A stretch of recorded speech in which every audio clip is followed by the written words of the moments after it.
And we are back. Welcome back to the Split Decision Podcast. I am your co-host, Alyas. And as with me always on the weekly basis is my boy, my dog, Nate. Nate, how you doing today, bro? I'm doing all right. Can't wait. We got UCF playing football. They're back. It's where we graduated from. So hopefully they don't disappoint us this year like they usually, for the most part, do.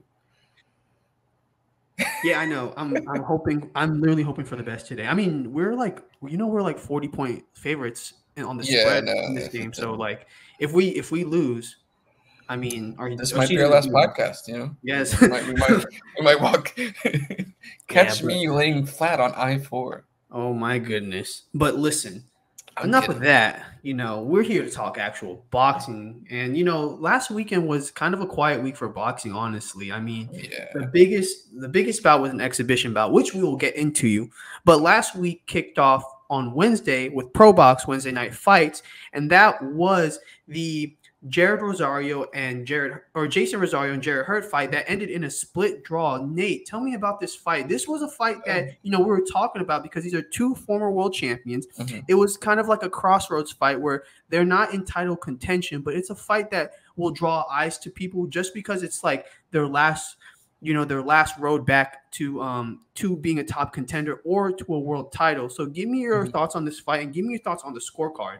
Yeah, it was a really good fight. I thought a draw was correct. And it was just like a really like a spirited effort from both guys. Like you could feel like they understood like the magnitude where it's like if I wanna get my career back on track, I gotta do something here.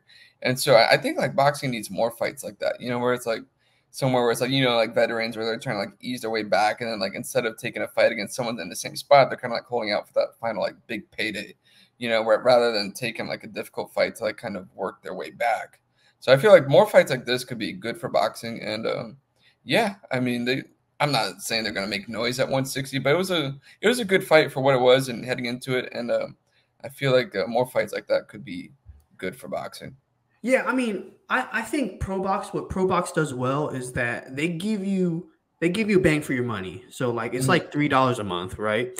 And they always have these Wednesday night fights, which I do enjoy because it's you get to see fighters that either were once, in their glory days or people that are up and coming, and you see them in these quality fights. And it's kind of a bargain deal. Like, I mean, in about a couple months, Nicholas Walters is going to fight Jojo Diaz on Wednesday night fight. And that's a fight, again, it's a crossroads fight where two former world champions that you didn't think were going to fight are fighting kind of like in like a little past their prime, but it's one that will bring eyes to the sport. And this one exactly is what we're talking about. I mean, Rosario, we're talking about a guy who was a unified champion at 154. I mean, he beat Jermell Charlo. And then Julian Williams. Oh, you didn't hear me. That's why I said Julian Williams. My bad. He lost to Jermell Charlo. I'm talking about Tony Harrison that beat Jermell. But no, he beat Julian Williams. And then he lost to Jermell to become unified. But I think, this, again, fights like these are very important. I think, it's just – I think these are the ones that are entertaining. These are the ones that you see that they have nothing to lose pretty much. These are nothing to lose fights. So you kind of get the quality of a banger. So honestly, I mean, we'll see what's next for them. I don't know because it ended in a split draw. Maybe we could have a rematch, but is there really enough attention with, these two names who are not at the top of their careers right now? Is there really a hype for a rematch? I wouldn't hate to see it. I mean, at this point, it's just kind of because whenever there's a draw, it kind of leaves a sour taste in your mouth. It's like I don't know. I mean, I wouldn't hate to see it. Put on another Pro Box and see what happens. I don't know. I mean, I don't know what else would be next. Like they're both kind of like stuck in like I wouldn't say no man's land, but they're both like trying to take that next step. And I think a rematch wouldn't be the worst thing in the world. Yeah, I mean, for Jared Hurd, I mean, ever since losing to Julian Williams back in 2019, I mean, he's only won one of his last 4 fights, and that last win was in 2020. So, I mean, this was a must-win fight for him against Jason Rosario. Unfortunately, that was not it. And in the case for Rosario, I mean, this was his first fight back in nearly 2 years. He did look rusty in the beginning, but he started to pick up the pace and kind of put the pressure on towards the end of the fight. And I think that's where kind of, if you saw the fight, that's kind of where the momentum was pushing. But overall, I think it was a close fight. Great way to start the week for boxing. A quiet week in boxing, obviously. Yeah. But the most high-profile fight of this past weekend wasn't even a pro fight. It was a exhibition fight over in Mexico City. And of course, we are talking about Mr. Floyd Mayweather versus John Gotti III, the rematch that everybody's been wanting. If you were watching this live, if you were watching this main card live, this was drawn out. This was a drawn out card filled with a whole bunch of interviews, a whole bunch of John Gotti interviews, by the way, a whole bunch of John Gotti interviews, a few exhibition fights. And there was one fight that a lot of people had their eyes on besides the Floyd fight. But Nate, what do you think about this? What do you think of the give me your initial thoughts on this exhibition and kind of where Floyd goes from here in terms of his exhibition journey? Yeah, the exhibition, the rematch that nobody wanted to see. Oh my goodness gracious. Dude, I don't know how they were able to, how the Zone got people to pay for this. This was a pay-per-view. Yeah, I don't want to like snitch on myself. I may or may not have paid for it, but anyways, yeah, no, I definitely did. I mean, it's just, it's cool to see a legend, like Floyd Mayweather fight, but it's at this point, it's like no one really wanted like and even it's like one thing, like if it delivered, like if it was like exciting, then it's like kind of like okay, if it could be fun, then it's like okay, I'll watch. But like the most entertaining part was him freaking kicking out the referee. Yeah, I know. I mean, mid-fight. Rightfully so. Right, rightfully, because I mean, like there is nothing illegal. Like if a dude ducks his head and your punch skims off the back of his head, like it's not your fault, unless you're intentionally trying to hit a guy in the back of the head. But yeah, it's just like, I don't mind exhibition bouts. It's just when you have to pay like $50 to watch or whatever it was.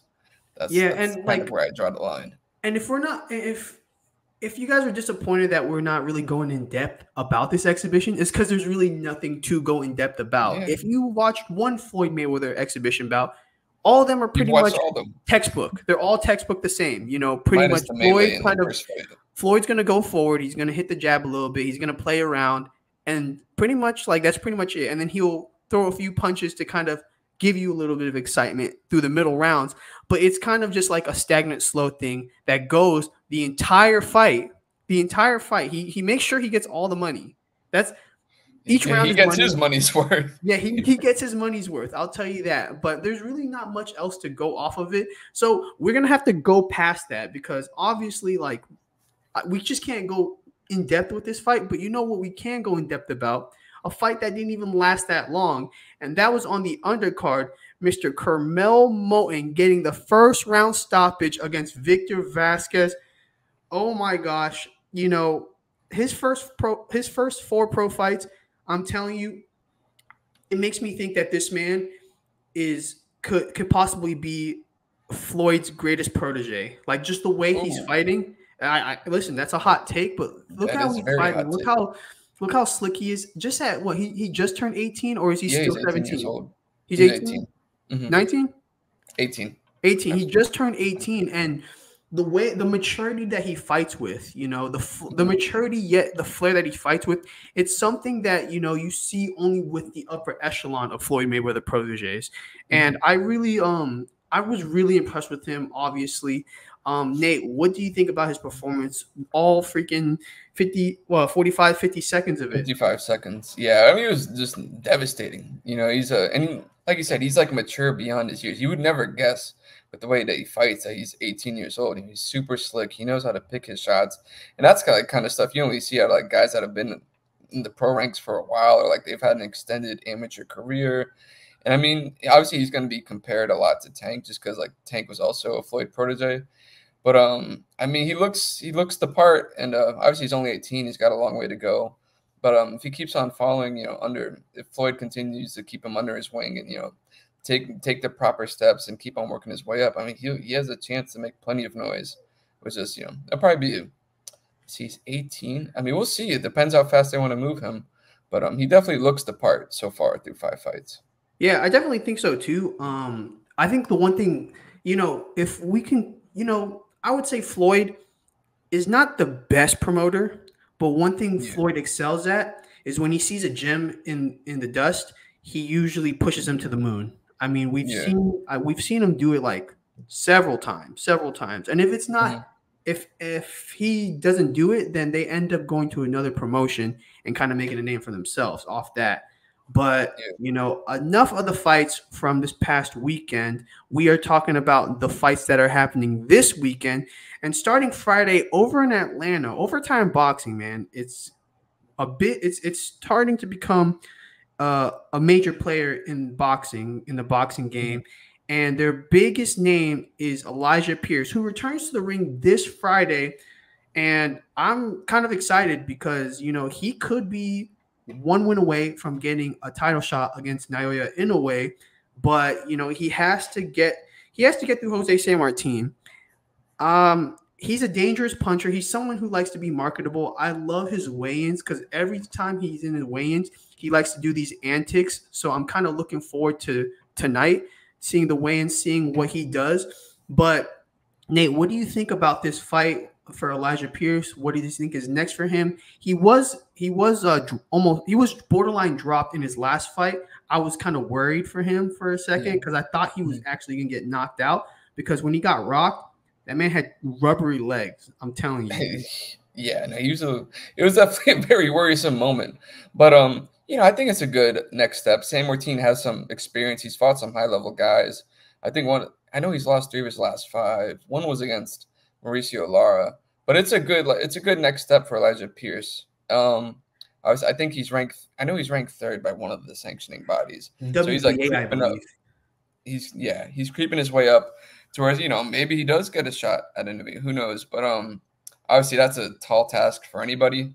Yeah. That guy's already. I mean, if someone says he's number 1 pound for pound, you can't really argue with them. That guy is just devastating. But for Pierce, obviously what happened his last fight, getting rocked. I mean, that could be a good learning experience, something he can learn from, and I think that'll be something we could see going against a hard puncher. Like, if he's in a similar spot, can he like work his way out of it, or can he just avoid it altogether? Like, can he take the lessons from his last fight and grow Yeah, I from it? definitely think that's the big thing.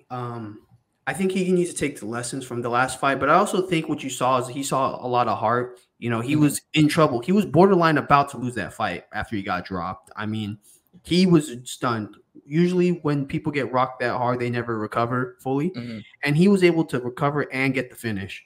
So, Yeah. I think there's a chance he could be the real deal at junior featherweight, but he has to keep winning. He has to keep winning in impressive fashion. I think overtime boxing, they're pushing him to the moon because I Yeah. think at this point, I think he is their highest ranked fighter. I Yeah. think that's the case. I mean, he's number Uh-huh. 3 in the WBA, number 10 in the IBF, number 6 in the WBO, and in the Ring Magazine rankings, which is the one that I hold with the most credibility. He is Yeah. number 8. So I mean, he is in the top 10 of the best of that division. So Yeah.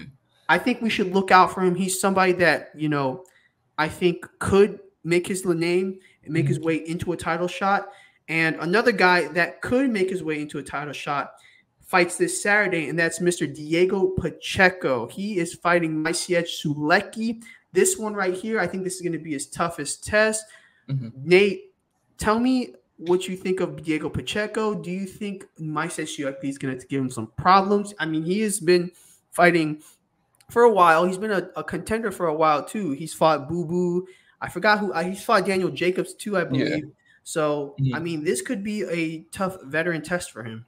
Yeah, those are Jacobs and Andrade. Those are only 2 losses of Sulecki's career. So I mean, those guys at that point in their careers, and it was at 160, like they were like, the best of the best in that division, you know. So I mean, if Pacheco can find a way to win in impressive fashion, or just get a win in general, like that's a positive step for the 23-year-old. I think you see he's very like he knows how to manage range. He's a good counter puncher. So I think it's going to be a good test. Sulecki could be a little bit tricky, like figuring out his timing and stuff like that. So, I mean, this is the proper step. Jesus, sorry, my AirPod fell out. Um, this is a proper next step for a prospect who's, I mean, he's not far from a title shot. You know, he's on his way up, and with Benavidez and Marrero seemingly staying at 175, like this could be. I mean, Pacheco might be a one or two away from fighting for one of the belts, or you know, if Canelo's still champion, who knows? He could be. He may end up earning a shot. Yeah, I don't How know. do you think the fight plays out? I think, you know, one thing that I think Diego Pacheco does well is that he has really good footwork, and I think the one thing he excels at is kind of fighting at a distance. You know, he has a really nice jab. I think one thing that is very underrated with this game is kind of his defense, because if you look, his defense is with his footwork, kind of similar to Andre Ward, where he's kind of controlling the fight with his movement. That's how Diego Pacheco is fighting. You know, he's fighting off the lead hand, and he's kind of making sure that he stays in a range where he's pretty much throwing, but you can't throw anything back. And if you try to close in the distance, he's already ready for a counter. He's punching through traffic. He's a slick boxer. But the only thing is you know, Selecki is a tricky guy. You know what I mean? I think the biggest thing with Selecki is that he is someone who sets a lot of traps. I think that, you know, I wouldn't say the Boo Boo fight was a bad representation of how tricky Selecki is. The Daniel Jacobs fight, I mean, you're talking about a close fight.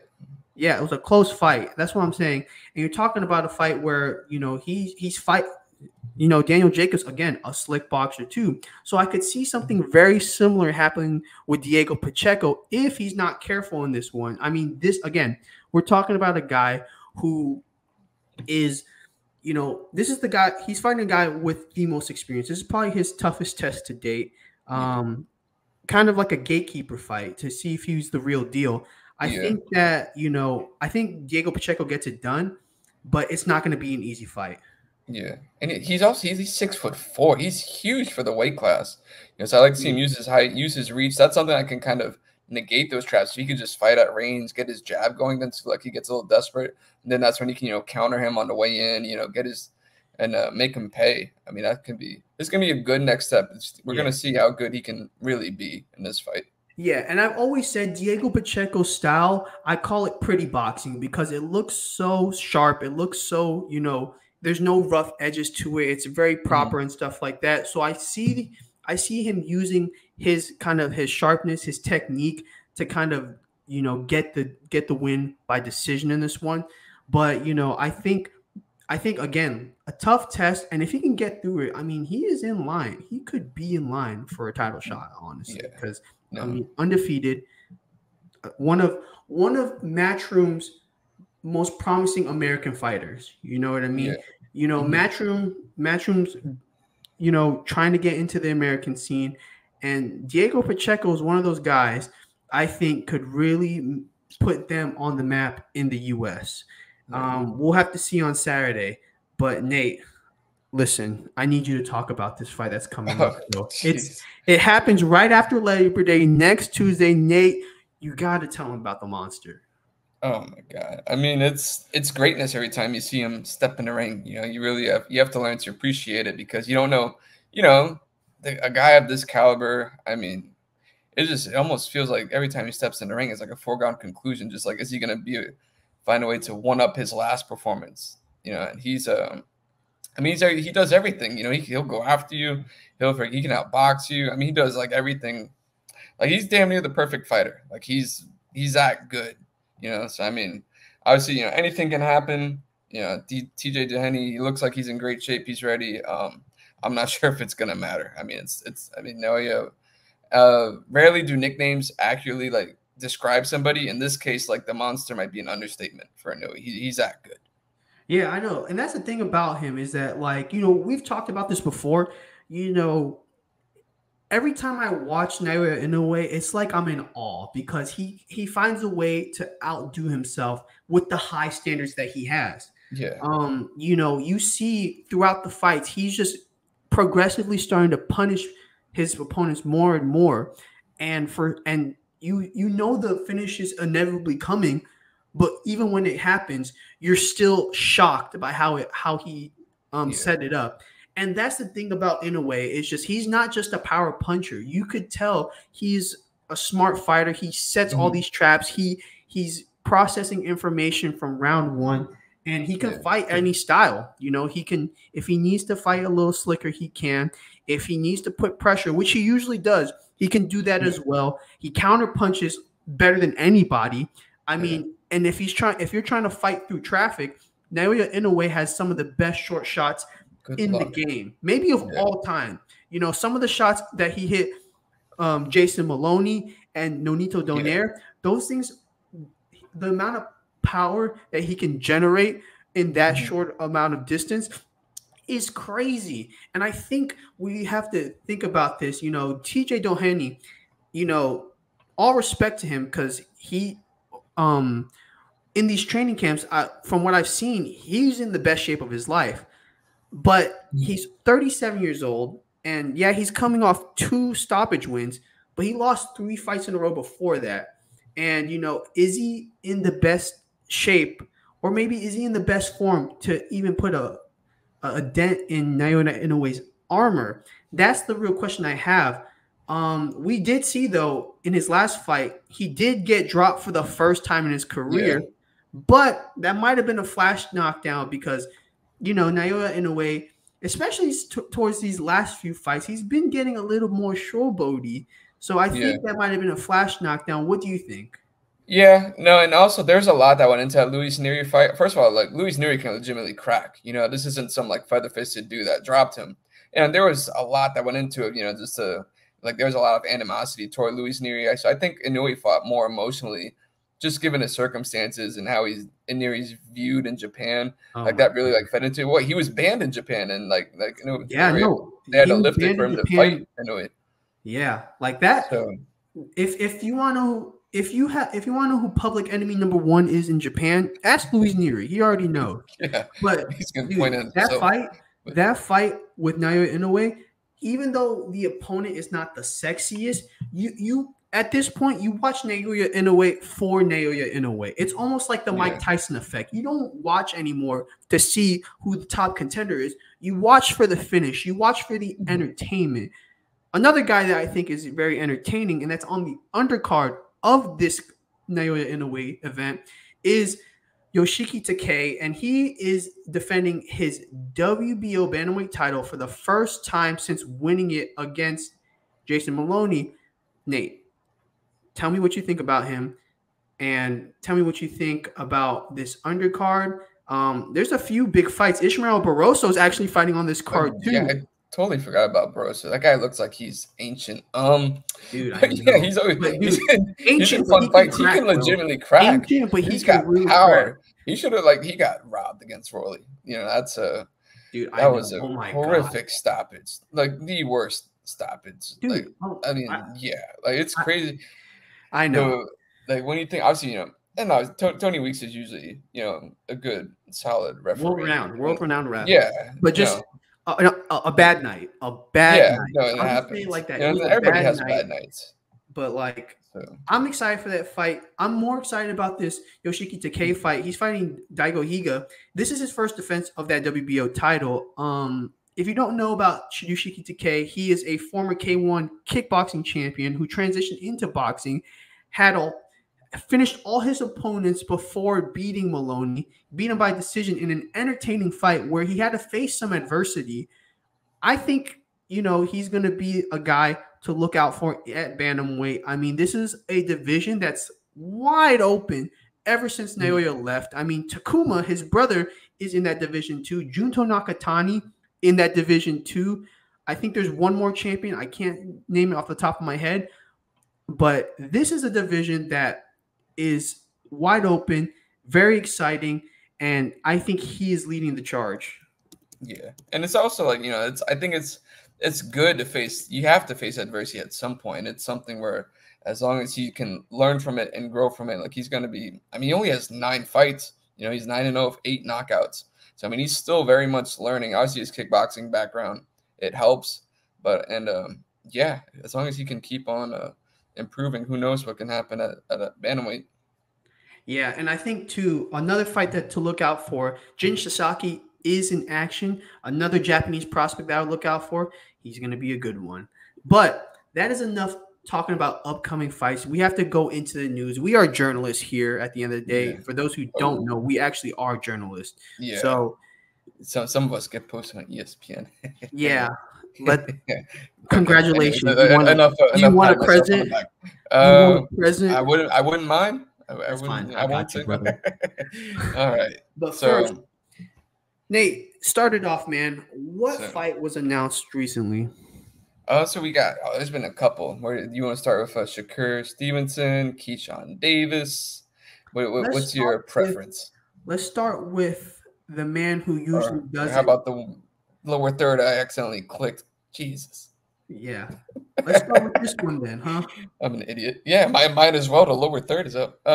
Yeah. So Shakur Stevenson versus Joe Cordina, that was announced. That will be the co-main event to Arthur Beterbiev versus Dimitri Bivol. What a Alyas, card. what do you? Turkey is the man when it comes to putting together the cards in Saudi Arabia. LA card I could have done without it lasting 7 hours into the wee hours in the morning, but you didn't like the Eminem concert? I love the Eminem concert when I'm not half asleep. So what are your thoughts on this fight, Elias? Honestly, dude, I'm actually really excited for this fight. Obviously, I think with Joe Cordina losing his last fight by stoppage against Anthony Kakachi, it puts a little less steam on this fight and a little less momentum. But stylistically, this is a awesome fight. Honestly, you got two slick boxers, two technicians, one in Shakur Stevenson, who arguably is the best defensive boxer in boxing right now. I know his recent performances are not the most appealing, but the way that he's able to manage distance and his footwork, it's something that you really can't teach. You either have it naturally or you don't. And Joe Cordina is a slick boxer who has a lot of flashiness and who can pack a punch. I mean, his first time winning the IBF featherweight title, he knocked out his opponent in the second round with a straight cross, so slick, so fast. Yeah. The only thing about him is that he's been starting to plant his feet a lot more in his last two fights. I mean, his last fight against Anthony Kakachi, he got hit after the break, and I think that changed the fight. Yeah. But even then, his feet felt like they were in quicksand. He was not moving with the elusiveness that we're used to seeing from Joe Cordina. But if he's able to kind of just stay light on his feet, kind of, throw at a high volume, because that's where Joe Cordina is really at his best, is when he's throwing at a high volume, kind of setting up those pot shots, then going to his power shots. I think that's where we see Joe Cordina at his best. The only issue is that can he be that effective against a Shakur Stevenson defense? Because Shakur Stevenson, again, is always going to be sliding in and out, and he's always going to keep you out of range with his lead hand and with his, just with his mind. Because, he's one of the smartest minds, and I think this is going to be an interesting matchup. What do you think? Yeah, no, Shakur is just next level smart. His defense is, I would say it's the best in boxing. Is it the most style, or is it the most crowd-pleasing style? No, but at the end of the day, your job's to get in, win, and that's it. And he's undefeated. This was a fight that was talked about as one of the more highly anticipated fights at 130 when they were both there. And so, obviously the loss to Kakachi hurts, but I still think it has a chance to be a really good fight. Cordina's with his style, I think that's how he's gonna have to fight. He's gonna have to throw a lot of volume and just find a way to pick his shots. It's tough, man. Shakur is just super slick and he's super smart. And I definitely, I'm picking Shakur against almost everybody. Yeah, I definitely think the one thing about Shakur, and this was a few years ago, so this is not recent Shakur performances, but where you see him kind of not crack under the pressure, but fight a little more reactionary and less calculated, is when he is, he's kind of put an aggressive amount of pressure on him. I think a big example of that is the fight against Oscar Valdez. Yes, he was controlling the fight the entire time, but there were certain spurts where Valdez will kind of lunge and throw gazelle punches and kind of leap with some aggression and with some hooks. And you saw Shakur kind of freeze up and kind of try to just get out of distance as fast as he can. So if Cordina can kind of just tweak that strategy a little bit, use his style, but tweak that aggression, I think he could make it a close fight. But honestly, I think Shakur is in the prime of his career. I think, granted to what, our performances, his last 2 performances have shown, he's in the best boxing shape he's ever been in. I mean, he's getting older, he's maturing, and he's starting to reach his prime, the prime years of his career. And I think, honestly, there's a chance this might be his best performance yet. Yeah. Him moving up to 135 might help as well. And he's also training with Ben Davidson. So that's Joe something. Cordina, that right there. Really good trainer. I just worry about the amount of time he has to get ready. The fact that Joe Cordina is training with him, the guy who rejuvenated Anthony Joshua's career, that could be something to look out for. But again, I'm telling you right now, we might see a breakout performance from Shakur. Yeah, this could be exactly what Shakur needs. We've been dying for one at 135. I mean, at super featherweight, he was super energetic, such a exciting fighter, and we really haven't seen that yet at lightweight. I think this fight, though, this might be the fight that he'll actually bring it out, because he usually fights to his competition, and I think this is the fighter that will bring it out of him. But someone who also likes to put on a show and who likes to bring out the best in his competition is Keyshawn Davis, and he is having his homecoming fight on November 8th. I think, again, you and I both, another lightweight contender. What do you think about Keyshawn Davis? He is fighting Gustavo Slemos. Tell me what you think. I love watching Keyshawn Davis fight. He's like, it's one of those things where he's super slick, but like he goes after you too. It's not something where it's like not to rain on Shakur's parade or anything like that. But where Shakur's more like on the outside, like kind of like managing range and stuff like that. Like Keyshawn's like slick, but he like goes after you too. Like look at what he did against Peraza. Like it's super, like it's entertaining seeing someone able to do a little bit of everything, go after you and still be defensively sound. Yeah, dude, and that Pedraza fight, bro, that fight, I think really showed me that he was the real deal, because Pedraza is a name that has fought pretty much the best of the best, in the division. Yeah, no, he's no. I mean, Pedraza is no easy out, and he stopped him. I mean, that's like for a guy that's so young in his career to do that, like that's super impressive. And I think he may end up being the best of the bunch. I love watching him fight. He might be of all the upcoming guys at 135, he might be my favorite to watch. Yeah, I think too. He's a guy that's been waiting for a big fight, waiting for a fight with those contenders. I mean, he's recently broken into the Ring Magazine top 10 at that division. So hopefully, again, I think, Gustavo Leon's a gamed competitor. Yeah. I think Keyshawn Davis is just going to continue to build on his momentum and kind of become a credible contender in that division. Now, from a contender to a superstar, Gervonta Davis is reportedly coming back to the ring this winter or this fall, because November's in the fall, on November 2nd. Oh, my goodness. Oh, God. That's the day after my birthday. An opponent hasn't been announced yet, but what do you think? He's coming off his knockout win against Frank Martin, a fight that we watched together. Yeah. Pulled up to Tallahassee, made a 4-hour trip. Made a 4-hour trip just to come watch it with your boy. But, dude, when you watch, we talk about Naoya Inoue kind of making us be in awe, right?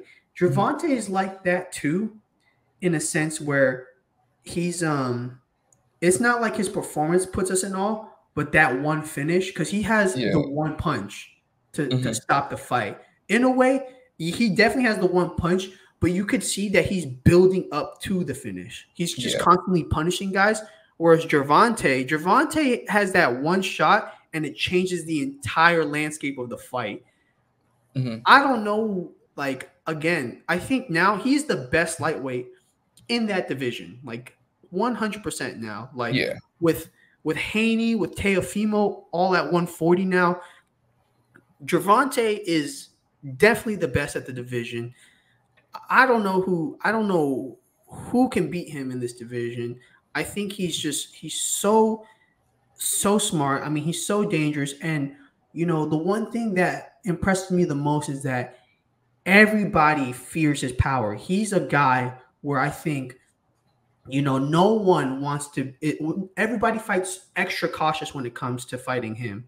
I mean, Frank Martin, you saw it. This man was literally constantly on the move, running to the other side of the ring. We've seen Frank Martin fight. He's fought, and he does. He does like to step side to side, kind of cut angles and stuff. But you see, when he was fighting Gervonta Davis, he was taking a couple extra steps to try to get out of range, and I think that kind of messed up his game plan and kind of tired him out a little more. Mm-hmm. Yeah, like there's a level of like, oh my God, I gotta get out of here. Like you normally don't see from Frank Martin. He's like, I can't get trapped here.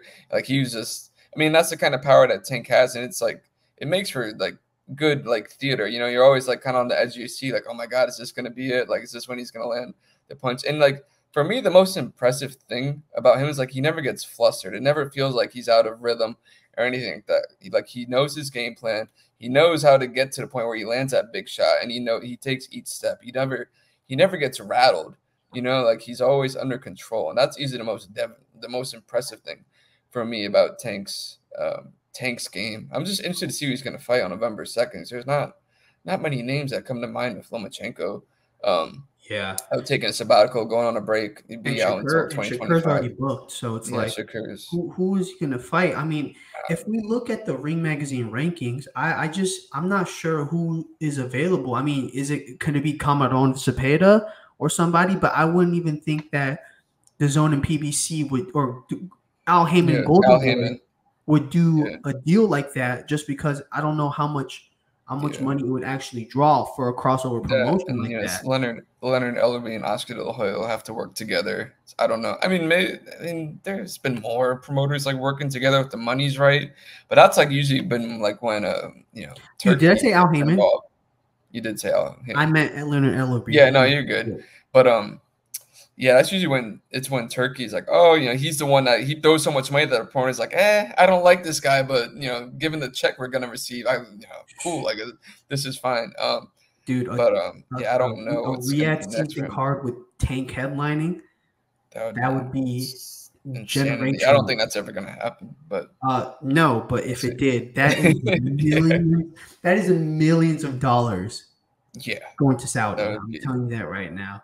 But listen, insanity. From one power puncher to another, the Mexican monster David Benavidez is reportedly set to return on December 14th in the winter time. This was according to his manager. I forgot his name already. Samson Lukowicz.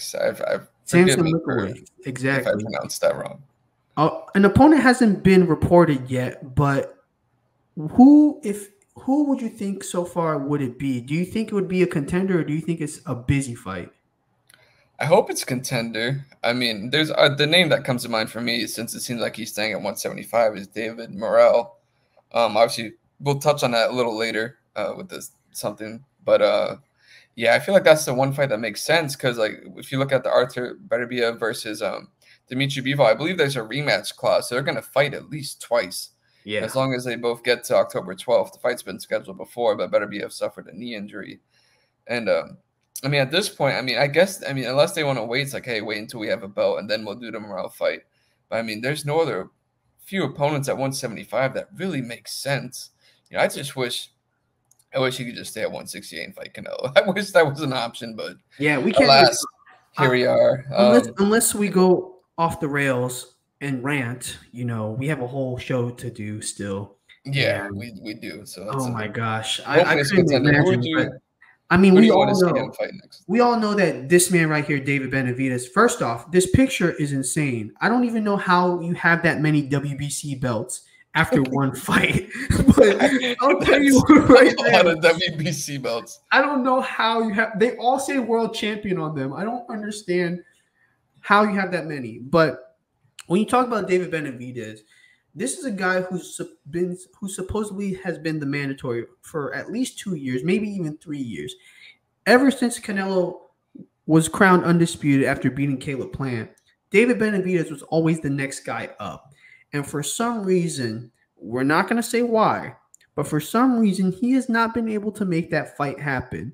And that's kind of forced his hand to become his own man and not leech off Canelo's name and move up to 175, which I think is a commemorative move Yeah. because he can't keep waiting on this fight. I mean, he is a big guy for 168.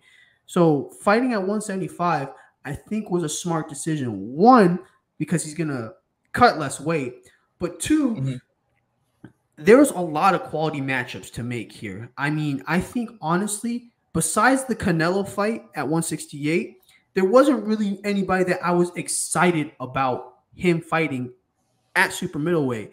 But here at 175, there is names that I would love to see him fight, but may not be realistic at this point.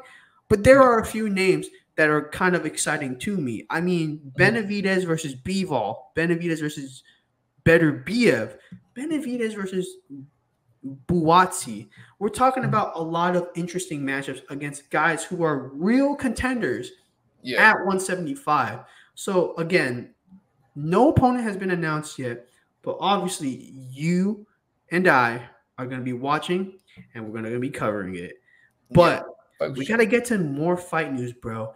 And honestly, I need you to talk about this guy right here, Devin Haney. Supposedly, he's undefeated. We've been talking about a whole bunch of undefeated fighters lately. Supposedly, he's undefeated. He still is. Talk to me about this. Yeah. So I think it was Eddie Hearn who was talking about him versus going back to Australia. At this point, you might as well get Australian citizenship. So that's where he's fought Kambosos twice there. And now, like, if he's going to fight Liam Paro next, or it's not reported yet, but that could be what they're eyeing. I mean, it would be very obviously Paro's coming off the upset win over Subriel Matias, and for me, I think it would be a good comeback fight for. Or obviously, I wonder if it'd be unification bout because he's like the champion in recess.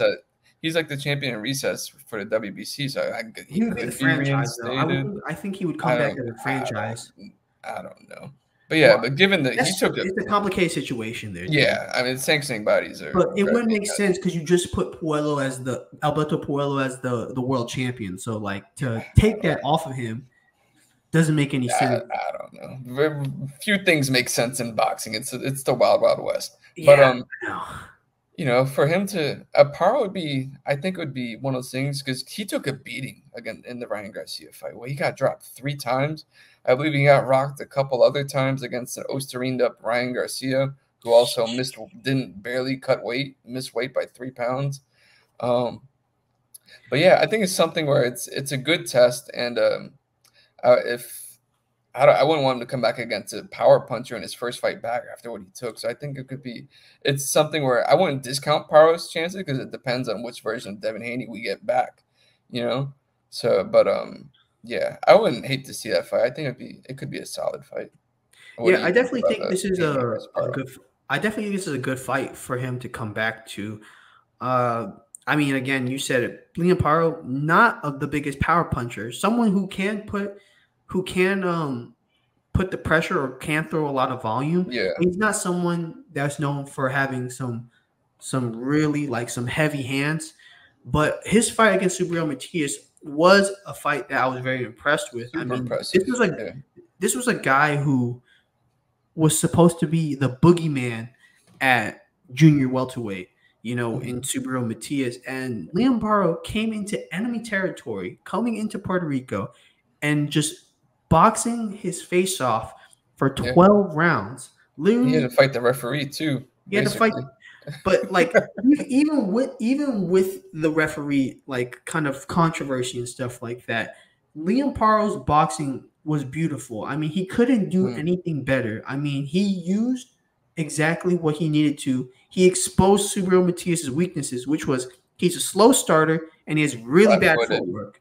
Yeah, really bad footwork, and that's exactly what he did. He just kind of every time Matias kept coming forward, he would just kind of jab, kind of just keep the activity going, not even throwing hard. He just kept activity going, and it kind of negated any kind of steam, any kind of rhythm that Subriel Matias was going through. Now, with Devin Haney, I think you put it on the head, what version are we going to get back of him, because he did get dropped 3 times. And honestly, a fight like that, your confidence is pretty much shattered at Mhm. that point. I mean, especially with the buildup to that fight, how personal it was, and how Yeah. many shots and how confident he was, in the pre-fight build. This was a fight where I think Devin Haney, he took a real hit to Yeah. his pride. You know what I mean? I Mhm. mean, even with the win being overturned, you can't take back the damage that was Yeah. done in those months leading up to that night and 420. So like, I just hope that we get the best version of Devin Haney, because the best version of Devin Haney is a ring general. He is Yeah. one of the best ring generals in boxing. Mm. Someone who's going to jab your face off, pretty much. He's going Yeah. to jab I your mean, face off, and I mean, he fights very very conservative, and I think against a guy like Liam Paro, who's not really going to not put the pressure, but kind of dictate the action and kind of just fight kind of busy. I think Devin Haney can really stall him in a sense. yeah. He's gonna have to So get him stopped and keep on kind of like I wouldn't say do it like Paro did to Matias, but kind of similar. Keep him turning, make him pay. You know, I mean, we'll see, exactly, man. There's like years. The damage he took in that Garcia fight was pretty devastating. it was just And it's unfortunate too. yeah, I mean, you're in a sport where you're literally trying to knock the dude out, and on top of it, you're gonna enter the ring with performance enhancing drugs use. I don't know. That's another tangent I can go on. Like I don't know, but yeah, let's move on to the Boots Ennis versus Brian Norman. So oh my reportedly being talked gosh, about by Norman's oh dad, my being gosh, close to dude, the unification bout being set. What do you think about this fight? dude. Oh my gosh. If this fight would be actually made, this might be like a fight It's of a the really year good fight. candidate. Yeah. Like a fight of the year candidate. I mean, dude, freaking Brian Norman Jr.'s last fight against Giovanni That was Santillan, devastating. devastating. The amount of punishment, the amount of haymakers that he was throwing on Santillan. Santillan's face looked like a tomato pie after that fight, That bro. was And you want to know something? His killer instinct is uh-huh. bar none. You know what I mean? Like the aggression, the finishing ability of Brian Norman Jr. is something that's very it's very rare in boxing. There's a lot of finishers, a lot of guys that kind of find the perfect punch, but he's an he's a killer, man. Yeah. Once Mhm. he smells blood, an He gets you out onslaught of of there. attack, Yeah. literally. And Ennis is And the same way. Ennis is the same way, but Ennis is a lot more technical with it. Where I feel like Brian Norman's Mhm. a lot grittier and a lot more aggressive, if that makes sense. There's a little Yeah. bit more of a natural aggression, whereas Yeah. Jerron Ennis is Ennis more like is calculated. yeah, Jerron Ennis is more calculated. So everything is kind of set up. In that sequence with Brian Norman and Giovanni Santillan, yeah, he might have set it up, but you could tell there was more force Yeah. thrown with all those shots and stuff He like makes that. it all of his And punches count yeah, and the fact that this is going to be a unification bout, that's my biggest if thing. it's made. Yeah. That's gonna be crazy. Brian Norman just got elevated to WBO welterweight champion, and he definitely does. He should have been it once Yeah. Crawford decided to go up to 154, but I think he's gonna have this is gonna be an exciting fight. I think this is gonna be the first real tough opponent for Boots Ennis. I mean, we've Yeah. seen it already. Boots is a guy that can do everything. He From both fights off the stances. back foot. He fights aggressive. He punches hard. He punches slick. He knows how to. Defense is a little questionable at times, but Yeah. I think when you look at Jerron Ennis, you're looking at someone who puts on a show. I Yeah. mean, he just has the flat. I think out of every boxer, he has the flashiest style. He Mhm. has the flashiest style in boxing today. And then you pair him up with a guy who's as aggressive and who has the finishing ability like Brian Norman Jr., you're putting It's a fight of fireworks. your candidate on TV. Nate, Yeah. what do you really think about this fight? I mean, it's just two guys that can do a little bit of everything. You got Boots who can switch stances, and he's got power in both hands. You got Norman who's going to bring the fight to. He's also very slick as well. I just wonder if that fight's actually going to be next, just given the history of boxing. They like to marinate fights. You got two young champions, and it's like, I would love for them to fight next. And I mean, it Yeah, would be a great fight, but yeah, I'm kind of like, I have a little bit of trepidation with that fight being next. I wouldn't be yeah. I surprised mean, if they just kind of let's get them a couple more wins, or let's have each of them go after one belt.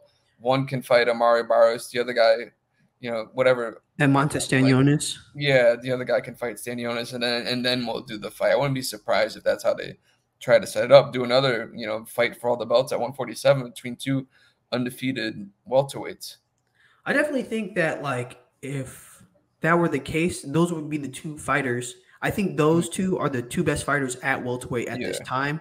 I mean, Boots. I mean, he was already next up, but with Errol Spence and Terrence Crawford leaving 140, 147, that division was his for the taking. yeah, But Brian Norman Jr. came out of nowhere. He yeah, fought a guy in Giovanni Santillan who was kind of supposed to be the heir apparent to the welterweight division. That's what everybody was building up for him as. But Brian Norman yeah, Jr., man, he's someone that I'm really looking yeah. forward to, and hopefully this fight doesn't happen. I mean, granted, this is all speculation at this point. Yeah, no, his dad, This Brian Norman's dad, was talking Brian about it. Norman, And if yeah, anyone would know about what's going on in the workings, I would imagine it's his father, who's also his trainer. yeah. I mean, let's hope for that fight to happen because that could do some. I wouldn't say record numbers, but it could do some big numbers. But Yeah, what is going to do record numbers? Anthony Joshua versus Daniel Dubois. Oh my gosh. This fight is about to break an attendance record at Wembley Stadium, bro. Do you know how big Wembley Stadium is? it's huge. It holds like 100,000 people or something like that. Yeah. So according to Turkey Al Sheikh, Daniel Dubois versus Anthony Joshua is supposed to seat at least 94,000 people. Yeah, I believe that was a record set by Dillian White and Tyson Fury, and they've At just sold least. out, and they're trying to get more seats, and they could potentially break that record Yeah. if it's approved. And yeah, that would be. I mean, fights overseas are honestly like just the atmosphere are just a different level, and Well, like I think for a fight of this magnitude to draw that kind of crowd speaks to that. That's going to be a crazy scene. I think the bigger thing is I think fights in the UK, exclusively the UK, do this type of number. Yeah, You won because like even like a Conor Ben fight in the UK at the O2 will sell out mhm, because the UK boxing scene is very loyal to the core. I think that's the biggest thing. They're very loyal to the core. They're very loyal to their guys.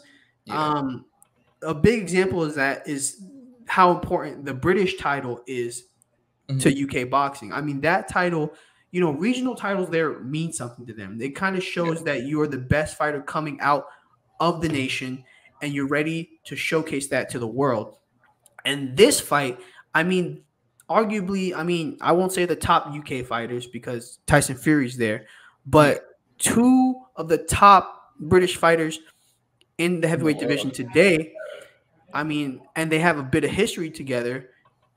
It's a Yeah, fight that's going to I mean, one, that's going to be a banger, and two, it's going to draw a lot of crowd. I mean, Anthony Joshua is the biggest face in UK boxing right now. Like mhm, I don't care what anybody says, it's just facts. Anthony yeah, Joshua is the biggest face in UK boxing. Of course, he could sell out Wembley Stadium by himself, but the fact that he has Daniel Dubois, a fellow Englishman who is on a winning streak, who just beat Philip Hergovich in impressive fashion, yeah. this is a One-sided fight. fashion. This is a fight that deservedly should be at Wembley Stadium. Two guys who are having career resurgences, who have been stopping all their opponents. This has the making of a moneymaker. Yeah, it's gonna be a great fight. And it feels like I don't think they like each other either. Definitely feels like there's some animosity, and that helps as well. And we'll see, man. Dubois is fighting the best of his career, and Joshua seems like he's found a second win since joining Ben Davison. It's gonna make for a great fight, and the fact that it may be in front of 100,000 people, that's gonna be insane. Yeah, and kind of give me a quick preview of what you think is going to happen in this fight. Ooh, if I had a quick preview, I'm picking Joshua. I would. I think his. I feel like him being in these kind of moments before will help him. And I feel like he's just in like the right headspace. You know, I don't think he's going to be too flustered by the moment. Whereas Dubois, this is going to be like he's going to be in front of 100,000 people. And he's going to be defending the belt for the first time now that he's the IBF champion. So that's a huge moment for both guys, but especially him. So if I had to lean one way, I would lean toward Joshua. Yeah, you want to know something? The real question I have is what is he listening to in those AirPods? Because I think whatever he's listening to in those AirPods during press conferences is giving him some added motivation. Because ever since he's been going with Ben Davidson, this man has been plugged up, literally plugged up. He surged. He's found like a second. Yeah, he's found like a second win. He definitely has, and I think in terms of my preview. I mean, you're talking about two power punchers, two heavy hitters in the heavyweight division. One guy, but you're also looking at two guys who are a lot different than they were a couple years ago. Yeah. I mean, Anthony Joshua at one point was trigger shy and was trying to fight a style that he was not naturally born to do. Yeah. He's not a slick fighter. He is a boxer puncher who has heavy hands and who can really lay the cement down. And Daniel Dubois is a guy who likes to press forward and again throw heavy hands as well.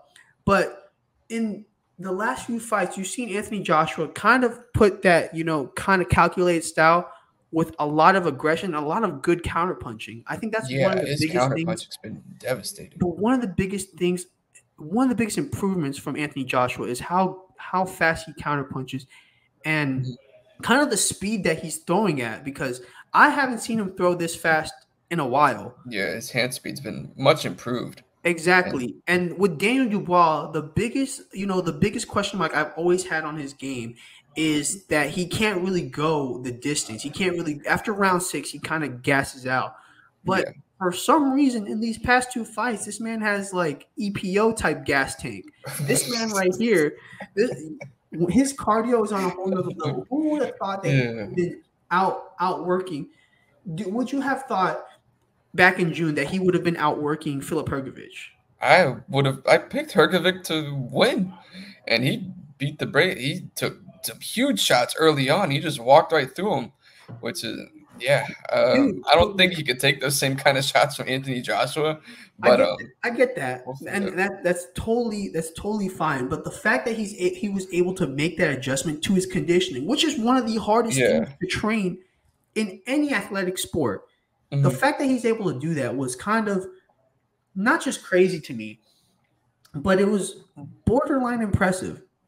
Very impressive. Borderline impressive with some question marks.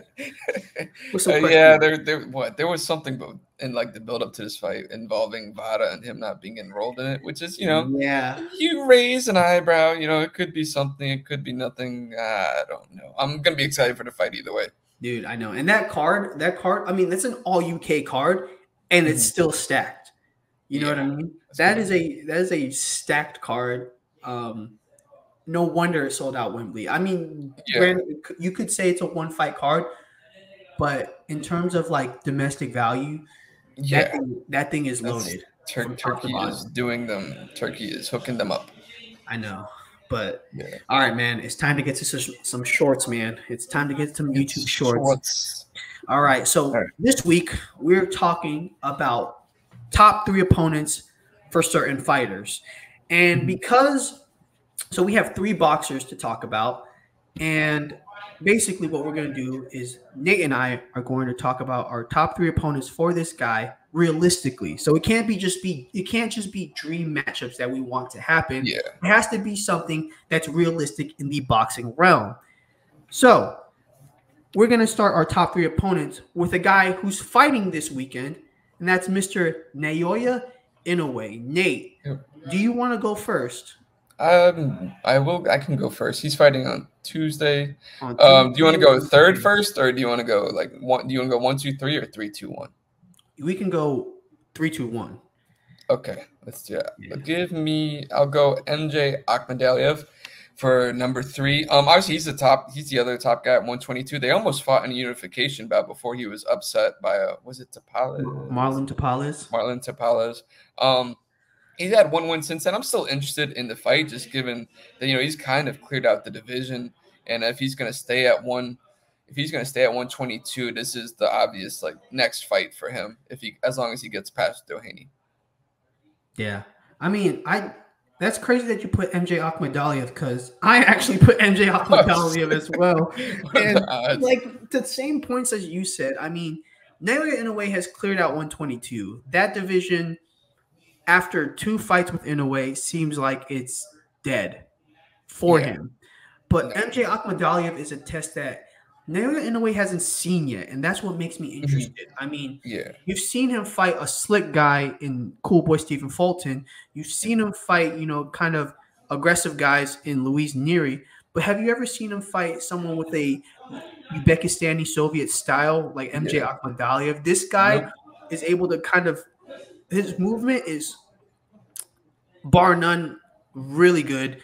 I mean, he throws – really well. I mean, he throws a lot of 1-2s, and he's constantly moving, constantly throwing while moving. Very similar to Dimitri Bivol. He just knows how to gauge range and gauge difference, change his levels really well.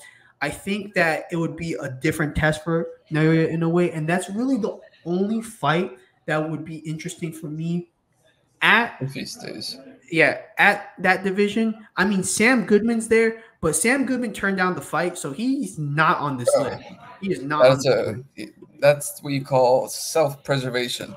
Yeah, but dude, what is your number 2? I'm gonna go with. I'm gonna go Angelo Leo. So I'm kind of forecasting obviously he would be moving up a weight class, which isn't that far fetched. I mean, Inoue keeps on taking on every challenge and moving up, and this would be a really good fight just because Leo at 126 pounds, he's a strong guy. He's gonna bring the pressure to Inoue. And it's going to be a matter of how does he handle, fighting a bigger guy who's going to go after him? Leo's not going to shy away from him. And I would love to see that fight and how that would shake out. Just given the question marks, Leo proved himself with that knockout win over Alberto Luis Lopez. And I think that could be, if he's going to move up, this would be one of the best fights that could be made for Inoue. Nice. A featherweight. I like that. We go from featherweight to featherweight.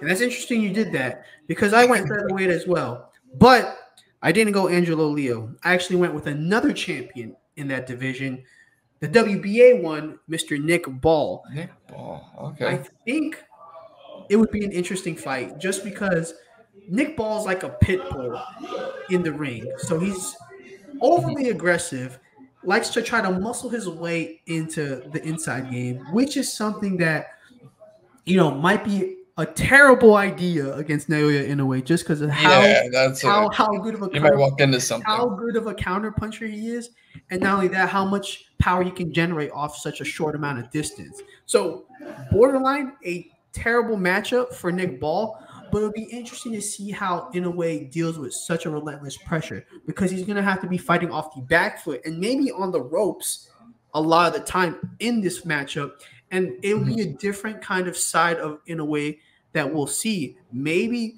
Nick Ball could get the best of him in those exchanges, and he could kind of just smother him enough to kind of, negate that momentum and kind of, get his way. But it's an interesting matchup to me just because of how aggressive Nick Ball is. But nothing else has worked against Inoue, so dude, that's why I'm saying when balls to the wall, just charge at him, And that's the thing too. Here's the thing about that. You don't usually see guys really charge at Inoue. I mean, that you try to see guys close distance, but have you seen anyone really try to just push the pressure? Nick Ball is literally straight pressure the entire time.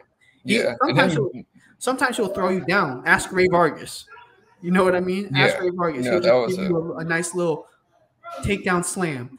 But that was a brutal fight. I think again, Nick Ball's my number 2, but stop with the number 2s. We're talking about number 1s here. So who is your number 1 opponent for the monster? Give me Rafael Espinoza. Oh my gosh, I almost had him too. I almost had that dude. Why didn't you put him? because I knew you were gonna Okay. put it. All right. All right. But yeah, good. I mean, for a lot of the same reasons, and like he is a huge featherweight, and you just see like he's really coming into his own. His fight against Robeisy Ramirez was a fight of the year candidate. He's got like such good short shots. He's good at going to the body, and the kind of challenges he'd pose for Inoue is something similar to ball. Like we have not as in like something we haven't seen Inoue have to go up against. You know, he's a big featherweight. He's going to be physically stronger, and he's not going to be trying to outbox Inoue. You know, he's going to be going to the body. He's going to be going after him. And so, like all of that intrigues me. It could be an all-action fight, potential fight of the year candidate if both guys can hold up, like durability wise. Yeah, and I think honestly the size advantage is going to be the Yeah, biggest it's gonna be question huge in that fight. That fight was borderline going to be in my list, but oh man, I don't know why I didn't want to put it. But there's a reason why it wasn't going to be number one. I know you went with the featherweight in the fight for your number one, but I'm going to go down a division and we're going bantamweight because my number one opponent is Junto Nakatani. Listen. When you talk about Junto Nakatani, you're talking about someone who fights very similar to Naoya in a way. Someone who has God-given power, someone who fights good at a distance, someone who's very calculated, and someone who can just shut the lights off with one punch. I think too is, he's someone who's actually trying to chase Naoya, I think. Yeah. I mean, he called out Takuma in a way, who's Naoya's younger brother. And if he beats Takuma, gets that WBA belt, that storyline just writes itself. It writes itself. It writes itself. And not only that, it's the only other Japanese fighter that I could say is close or that's getting close to a legacy of Naoya in a way. I'm not saying it's very close, but he's getting close in terms of resume, in terms of accomplishments, multi-division world champion. He's clearing out divisions. I mean, his first fight at bantamweight, he beat Alexandro Santiago, a guy who just beat Nonito Donaire, who's a legend in that division, and he beat him in impressive fashion, stopped him, and then goes on. I mean, his last fight, first round body shot. First round knockout, yeah. First round. I mean, again, a fight between Naoya Inoue and Junto Nakatani would sell out the Tokyo Dome. Yeah, for sure. Even Saitama Arena, too. All those arenas. A football stadium. Pick a place. Yeah, pick a place, any place. Pick a big place. Pick a place where the most significant sporting events happen. That's where it would sell out because Junto Nakatani and Naoya Inoue are the biggest fighters in Japanese boxing and arguably the greatest Japanese boxers of all time. So those are our picks for the top three for Naoya Inoue, but we have two more boxers to go.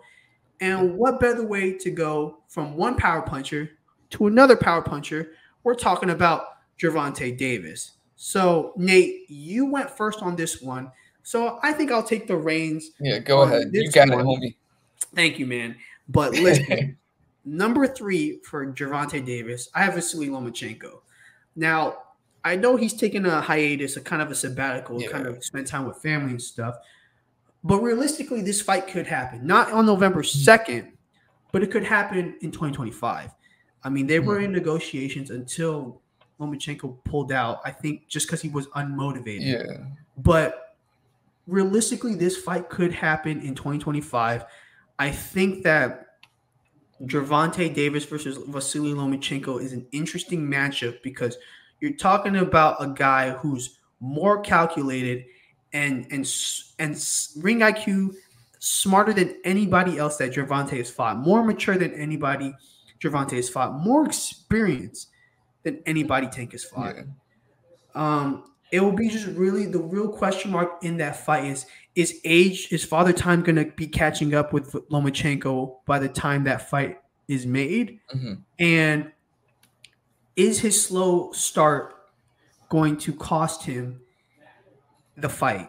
Because we do know that Lomachenko likes to process information from rounds 1 to 4.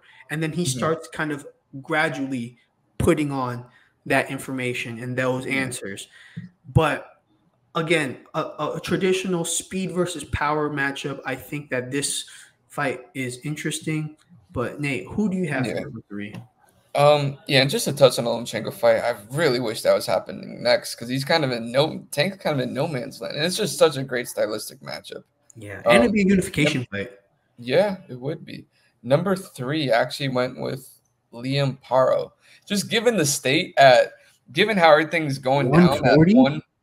I mean, who's he going to fight at 135 if he's not going to fight Lomachenko? I mean, he could, the guy that I have next on the list, but given the way that promoters work together and stuff like that, that one's probably, I don't even know if I should have put that at number 2. Rehydration clause or no rehydration clause? Oh, golly. I think. At Was he 140? IBF champ? He's IBF champ, so technically there already is a rehydration clause. Dude, I forgot about that. I totally forgot. But I think it's something where he can move up in weight to get another belt, a full-fledged belt, not some interim belt or silver belt or anything like that. You're talking about a full-fledged champion. And given that Paro is not the biggest puncher at 140, like the risk isn't that it's not that huge of a risk, And I would favor Tank to win. I think I would favor him against most guys between 135 and 140. But I think if it's something where, all right, there's no one at 135, who am I going to pick at 140? I think Paro could be one of the guys that makes a lot of sense, both just to add to his resume and given the risk reward. Like it wouldn't be easy, but I would favor Tank to win. Yeah, I think that's an interesting matchup. I actually didn't think about that matchup at all, just because I think out of all the guys at 140 that Tank could fight, he's like the least exciting for me. I think. Or Puello would be up there too. I would rather watch Puello than Paro, if I'm being honest. Really? Yeah. Okay. I think his performance against Gary Russell Jr. or not Gary Russell Jr. Gary Antoine Russell. Yeah. Too many Gary Russells out here. There's quite a few of them. Gary Antoine Russell. I think that fight kind of impressed me more than the Paro Matias fight, if I'm being completely honest. Wow. But I mean, it's an interesting matchup. Don't agree with it, but it's very interesting. I don't know. It's kind of with Lomachenko. Wow, it's kind of slim, and Shakur's got a fight lined up. He's not going to fight him next. It's tough. I totally get it because I broke my own rule at number 2 because I have El Camarón William Cepeda at number 2. We both have the same answer, so we can. we both pick William Cepeda. So. Oh my gosh, yeah. So William Cepeda, I mean, we can go off each other, but William Cepeda, man, I mean, he's one of the only guys that's free at this moment in the lightweight division, and he's an exciting fighter. I mean, that's a guy super exciting. And when we talk about slow starts, he's the complete opposite. That man's running and gunning right from the start, gets straight into the center of the ring, and it's pretty much borderline rock 'em sock 'em until the first man falls. That's literally, if you've watched a William Cepeda fight, that's literally how it is. You center of the ring, and then boom, over 300 shots by the second round. Literally. Yeah, he would bring the fight to Tank, and that's going to be very interesting. If his durability can hold up, will his volume win out against Tank choosing to pick his shots? Yeah, that would make for a very interesting, just scoring wise, and that contrast too. And that I like that you brought that up because it's the contrast in style, and not style as in fighting, but in terms of how they pick their shots. Tank very, very calculated and very very patient with it. He doesn't get sped up. He just gets fed. People just get fed up, and he's just he picks his moments, and they usually come in the later rounds. Whereas William Cepeda is just constantly throwing, and eventually the stoppage comes. So it'll be interesting to see how Tank deals with that. I mean, he's fought Leo Santo Cruz, who has a very, I wouldn't say a similar style, but who is very aggressive with Tank, and Tank did pretty well. But I think William Cepeda is a little more polished, and I think his gas tank and the power on his shots is a little more significant than Leo Santa Cruz's was. So he's naturally bigger and stronger too. An interesting fight. The only issue is promoters. I mean, Leonard Eloby and Oscar De La Hoya, two of the best friends of the world. Oh yeah, the Best bestest of friends. friends. They're like you and me, you know, like Yeah, best using a pod, brothers. you know. But Nate, since we both had the same answer for number two, I'll give you number one first. So who was your number one? I went Jose Valenzuela, kind of similar to. I feel like if Isak Cruz would have won against Valenzuela, he would have like had been in line. Just given that Tank had already beaten him, move up to 140, fight him for a belt. But given that Valenzuela won, I feel like that could be something where you see him slide in and get that, defend his belt against Tank in his first fight. A lot of similar reasons to Liam Paro. It's a favorable matchup for Tank, and it's a chance to win another belt and add to his legacy. And I mean, but Valenzuela is no easy fight. I mean, he looked great against Isak Cruz. Granted, Isak Cruz I felt like fought right into his game plan, just freaking keep on pressing forward and throwing big shots. And and Valenzuela, he's only 25. So like he's improving, and he's got a great, Robert Garcia is a great trainer. You can tell like he's on point, and so that would not be an easy fight for Tank for sure. And it's another fight for him to add to his legacy. Yeah, and I think that fight against Isak Cruz. I mean, all he had to do was outbox Cruz because Isak Cruz, if Plan A doesn't work, he'll go to Plan A. Try Plan A harder. So that's if Plan B. A fails, go to Plan A. That's Isak Cruz.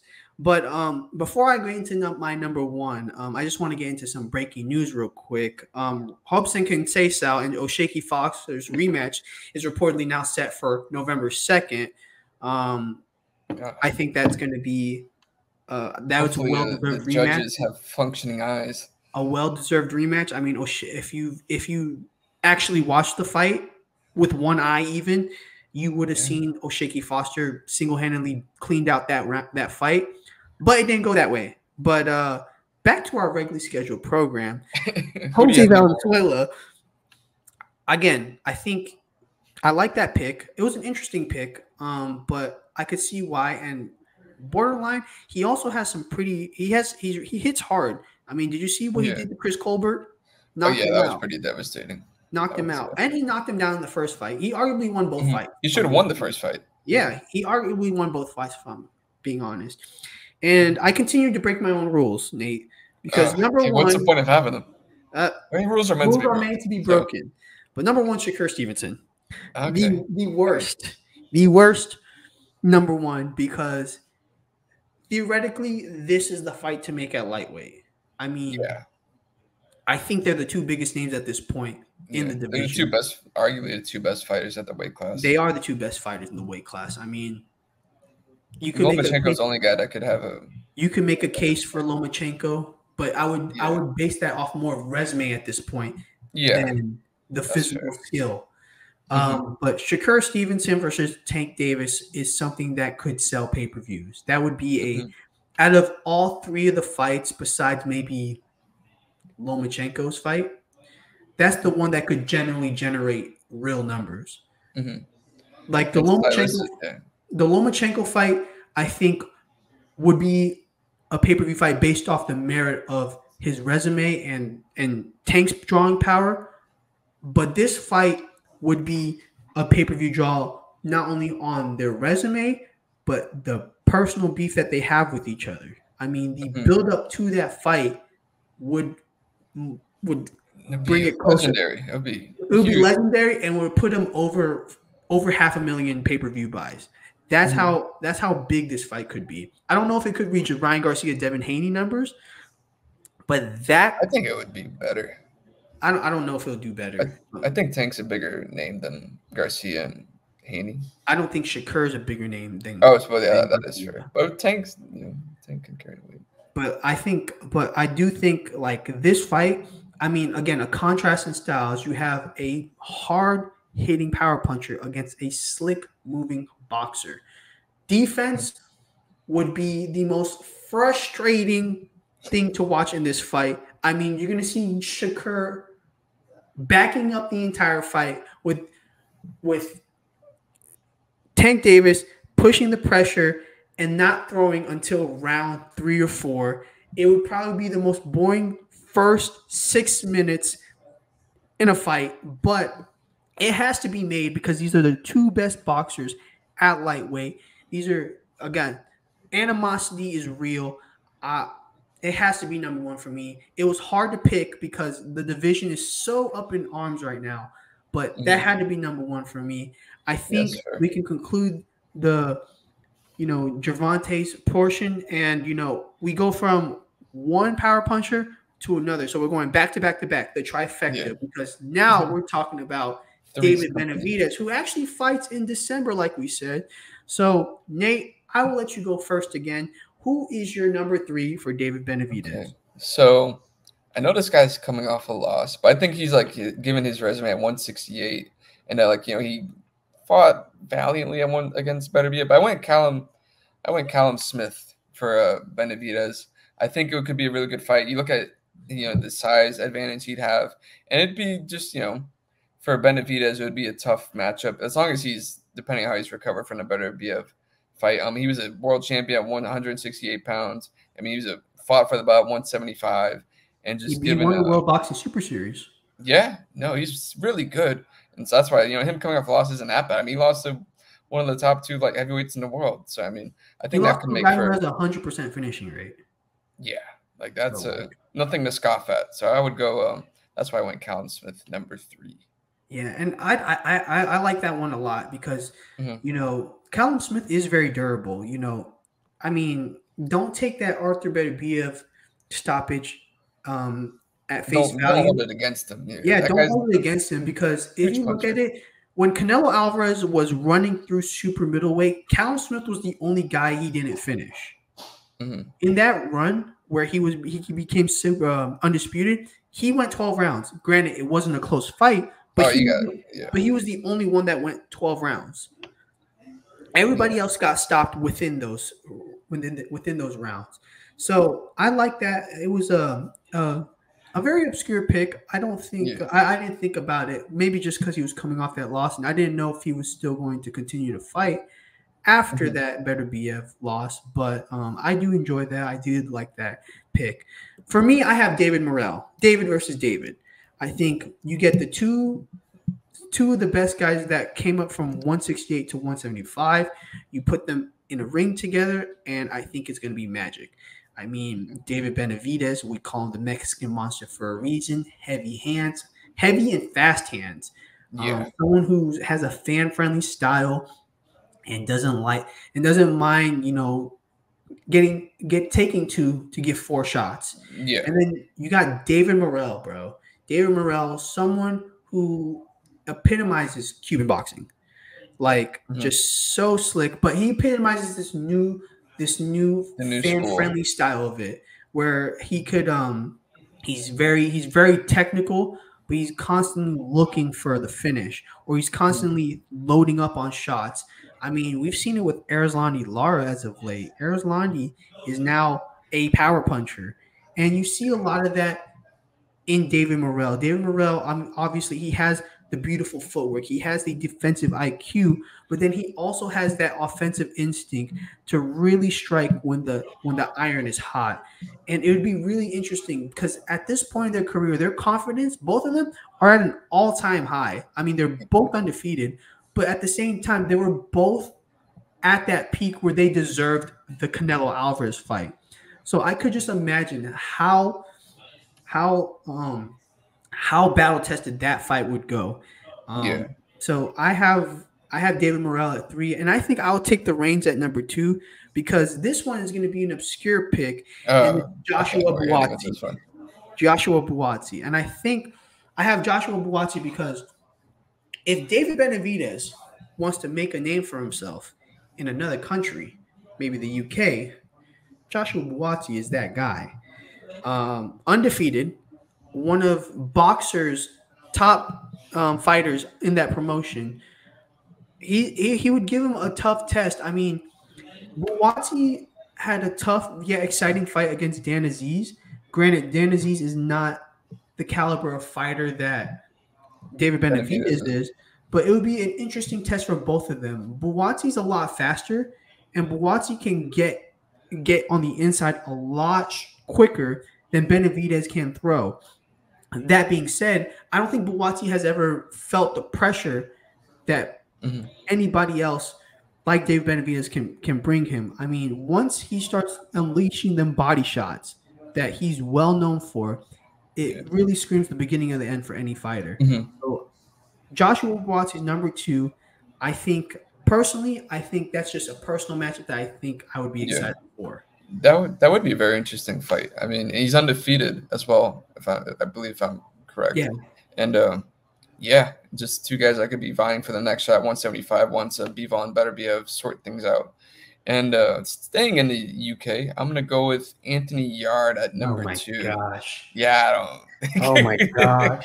Well, if you look at how he fought in his title fights against Kovalev and Beterbiev, like he's not an easy out. He's very athletic. No. He's very strong, and just given his level of athleticism and his power punching, that would be a very interesting fight against Benavidez. How he'd find a way to manage that risk, and if he'd be able to break him down, a weight class higher against bigger and stronger guys. So that would be. It'd really be the toughness. It would really be the toughness that would push through for Anthony Yarde, because he's not like the quickest. You gotta break him. Yeah. He's not the hardest, but what he does is he's really gritty. That'd be an interesting fight because David Benavidez is a very similar way where he likes to just kind of grind things out. But I don't know. That's what when it came to like finding a UK opponent, I didn't think Anthony Yarde was a sexy matchup. I can't believe I picked 2 UK guys. What am I doing? Oh, you picked 2 UK guys. Oh my gosh. But we'll go to number 1 now because that's the biggest thing. Yeah. And for me, I went realistic because I think this could happen not this year, but middle of next year. And I'm talking about the winner of Arthur Beterbiev and Dmitry Bivol. I mean, he's the WBC mandatory at light heavyweight now, and he decided to activate that instead of going down to 168 and being that mandatory. So obviously, I think that once Bivol and Beterbiev do their 2 fights, David Benavidez is going to be the guy next in line. And no matter what winner comes out of this, both matchups are tests that David Benavidez has never seen before. I mean, again, a slick guy, a slick, volume puncher in Dmitry Bivol who has a gas tank like no other. And then you have a technical power puncher in Arthur Beterbiev who puts calculated pressure. And instead of he does have one punch knockout power, but he has more like cement hands where he just lays them on you and you constantly just break in the pressure. So it would be really interesting. I mean, that had to be number 1. That's the biggest fight to make. Those are the biggest fights to make. For me, just given that, okay, so sorry. I was just thinking of what's next. Obviously in 2025, fighting either of those guys would be huge. But number 1, I went David Morrell, who's obviously number 3 for you. Just, given they're both undefeated. If they fought at 168, that would have been a great fight. They should have belts at 168, in my opinion, if Canelo wasn't hoarding them and fighting guys that don't deserve to have a shot. But that's neither here nor there. But yeah, it's just the contrast in style. You got a hard punching southpaw in Morrell, and how's he going to handle the pressure and power of Benavidez? It's just a great stylistic matchup, and I would love to see that next. And it makes sense just because I don't know if they're going to want to sit around and wait for Bivol and Beterbiev to get things sorted out, if they're going to end up fighting at least twice or maybe 3 times, And plus for Benavidez, if I'm going to fight him, I'm going to fight him now. I'm not going to let him try and figure stuff out down the line in his career, because the more he fights, the more he's going to get things figured out stylistically, and that would be that would be a great fight. It'd be outside of Beterbiev and Bivol. This is one of the best fights that could be made at 175 as well. Yeah, I'm not mad at your pick. I definitely think. I think if that fight was announced for December, I would love it. That could headline a pay-per-view easily. I am instantly buying that. But that is all the time we have today on the Split Decision. Thank you guys for watching. Holy crap, we went for an hour and 30 minutes.